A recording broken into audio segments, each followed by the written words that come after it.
le ministre de la Défense, assurant l'intérim du Premier ministre, avait reçu le chef du parti d'opposition qu'est le FPI pour lui dire que la demande d'autorisation de cette manifestation avait été reçue et l'avait donc conseillé de faire en sorte que cette manifestation se passe sans violence et sans casse. Le responsable de ce parti a donné les assurances nécessaires et ce matin, au départ de la marche, un rapport m'a été fait. Cette marche a commencé avec 200 ou 300 personnes environ, qui étaient pour la plupart armées, me dit-on, de toutes sortes d'armes, de gourdins, de pierres, de haches, etc. Évidemment, il leur a été signalé que ceci ne pouvait pas être autorisé si la marche devait être pacifique. L'itinéraire indiqué aux manifestants n'a pas été suivi.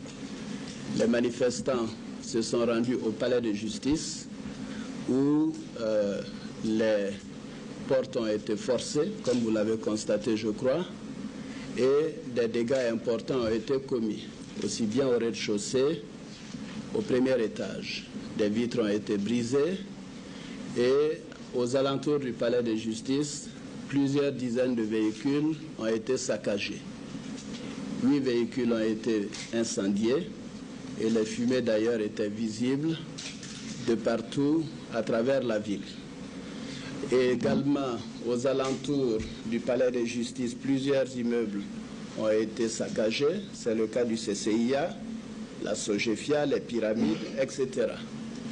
Alors face à une telle situation, et dans un cas de flagrant délit évident, plusieurs personnes ont été interpellées, dont le secrétaire général du FPI.